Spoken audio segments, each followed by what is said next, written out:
आचार्य जी, आज जो अंशु जी ने करवाया वो मेडिटेशन, उसमें जैसे जैसे वो कह रहे थे वैसे वैसे ही अंदर हो रहा था। हम खुद कहते हैं तब भी बहाना होता है, लेकिन जब वो कह रहे थे तो वो चीज़ें हो रही थी, अपने आप हो रही थी। ऐसा क्यों? तो कोई पहली बार ऐसा थोड़ी हो रहा था। कोई अद्भुत नई घटना घटी हो तो आप पूछे भी कि आज क्यों हो गया ऐसा। ऐसा ही होता है। हाँ, अभी उन्होंने स्पष्ट कर दिया कि ऐसा होता है। अन्यथा जब होता है तो आपको लगता है कि कोई बाहरी कारण नहीं है, कोई भीतरी कारण है। अभी वो कोई किस्सा सुनाते जा रहे होंगे, कोई निर्देश देते जा रहे होंगे, कुछ बोलते जा रहे होंगे, कुछ करते जा रहे होंगे, और उसके प्रत्युत्तर में आपके भीतर से कुछ भावोत्सर्ग हो रहा होगा। ऐसे ही हो रहा था। क्या कर रहे थे भाई?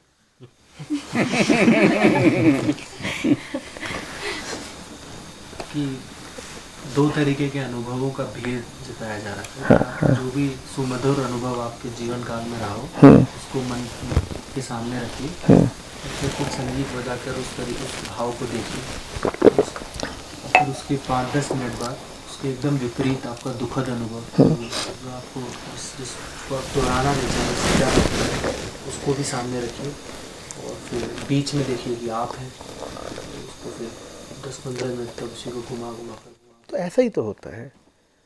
भीतर जैसी कोई चीज नहीं होती, सब बाहरी ही बाहरी है।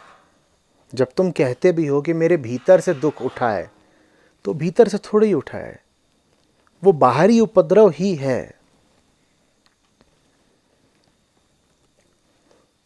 कुछ मिला है उसको जिसके कारण वो उठ गया है। कोई बाहरी इशारा, कोई स्टिमुलस।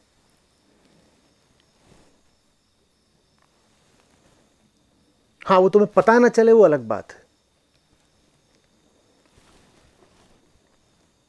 और दुनिया के जो जरा शातिर चालाक लोग हैं वो तो खूब जानते हैं कि कैसे तुम्हें उद्वेलित करना है, कैसे तुम्हारे भीतर कोई भावना उठानी है। उन्हें तो खूब पता है। हाँ, वो जब तुम्हारे भीतर कोई विचार, कोई भावना उठा देते हैं, प्रेरित कर देते हैं, उत्तेजित कर देते हैं, तो तुम अगर सतर्क नहीं हो तो कहने लग जाते हो कि ये तो मेरी भावना और मेरा विचार है। डाला तुम्हारे भीतर किसी बाहर वाले ने, और दावा तुम्हारा ये है कि तुम्हारा है। तुम्हारा थोड़े ही है। और जिसको तुम कहते हो कि मेरे भीतर बाहर वाले ने कुछ डाला, तुम्हारा वो भीतरी कक्ष सब बाहर ही बाहर की वस्तुओं से भरा हुआ है। तो अब बताओ, भीतरी कुछ भी हुआ क्या? इसलिए मैं कह रहा हूं सब बाहरी ही बाहरी है। कुछ बाहरी ऐसा है जिसको तुम नाम दे देते हो बाहरी का, और कुछ बाहरी ऐसा है जिसको तुम नाम दे देते हो भीतरी का। बाहरी कहो या भीतरी करो, तुम्हारे लिए सब बाहरी है। अंदर तुम्हारे कुछ नहीं, सब बाहर ही बाहर है। उसी चीज का जरा अभी प्रकटीकरण हुआ है। अच्छा अनुभव था। साफ कर दी कुछ बातें। तुम्हें लग रहा है कि तुम्हारा मन खट्टा है। कभी होता है ऐसा कि बिना बात के ही तुमको लगता है कि आज मन न जाने क्यों जरा उदास है। वो ऐसा नहीं कि यूं ही उदास है, कुछ हुआ है। हाँ, ये हो सकता है कि जो हुआ हो तुम्हें उसकी खबर ना हो, वो चुपके चुपके हो गया, वो मन के किसी ऐसे तल पर हो गया जिस तल से तुम अवगत नहीं।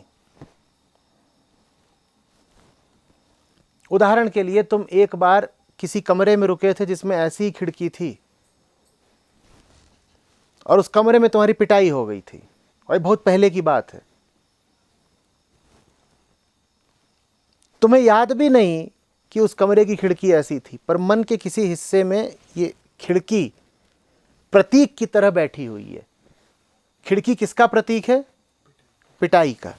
अब तुम पुनः इस खिड़की के सामने बैठे हो और उदास हुए जाते हो, और तुम्हें याद भी नहीं आ रहा कि तुम क्यों उदास हो, और तुम कहोगे मैं तो यूं ही उदास हूं साहब, आज तो यूं ही मूड ऑफ है। वो यूं ही नहीं ऑफ है, वो खिड़की कर रही है। जैसे बाहर की एक खिड़की तुम्हारा मन गिरा सकती है, वैसे ही बाहर की कोई आवाज़ तुम्हारा मन उठा भी सकती है।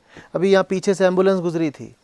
अगर आप में से कोई ऐसा है जिसके अतीत में एम्बुलेंस को लेकर दर्दनाक अनुभव हैं, तो एम्बुलेंस के गुजरने के बाद आपके लिए मुझको सुनना थोड़ा मुश्किल हो गया होगा, क्योंकि उस एम्बुलेंस ने मन में न जाने क्या क्या उठा दिया होगा, आपको पता भी न चलेगा। बात समझ रहे हैं?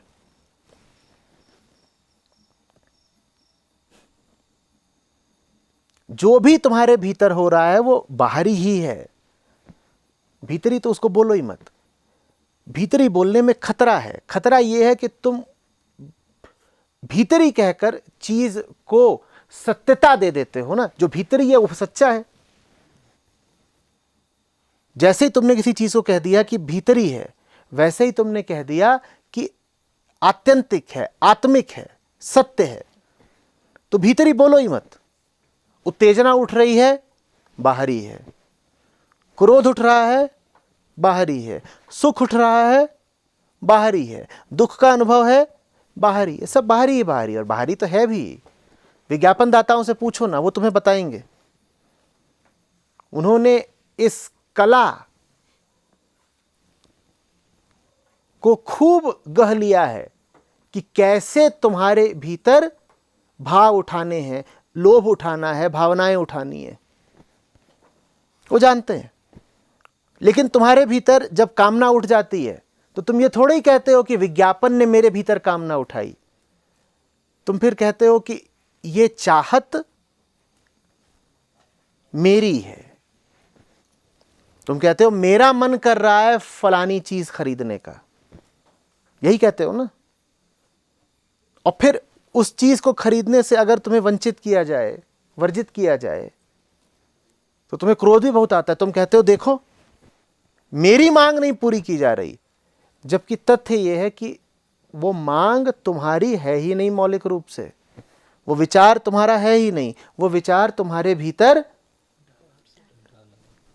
प्रविष्ट कराया गया है। उस विचार ने सेंध मारी है। तुम्हें पता भी नहीं लगा और वो विचार भीतर आ गया है, चोरों की तरह। और उसी बात को आगे बढ़ाते हुए मैं कह रहा हूं कि भीतर जो भी कुछ आया है वो सेंध मार के ही आया है। उसने चोर दरवाजे से ही प्रवेश लिया है।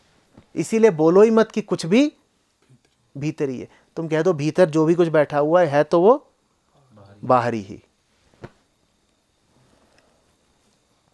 बड़ी मुक्ति मिलेगी, बड़ी छूट मिली। बहुत दुख उठ रहा है तुमको, है विदेशी चीज है, हमारी नहीं।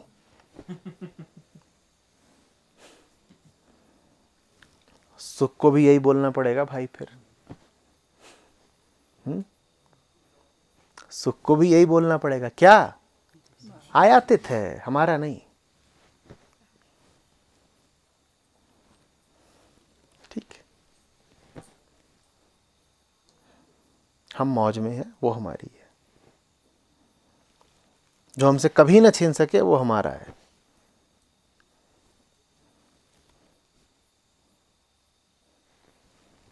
कुछ भी तुम ऐसा पालो जो कोई तुमसे छीन ही ना पाए। तुम भोंदूपना ही पालो। हम ऐसे भोंदू हैं जिसका भोंदूपना कभी दूर नहीं होगा। तो समझ लो तुमने सत्य पा ली, आत्मा पा ली। जो कुछ भी तुम्हारे साथ अटूट रूप से हो जाए, निरंतर हो जाए, जिसका तुम्हारा कभी न टूटने वाला साथ हो जाए, समझ लो वही सत्य है, वही आत्मा है।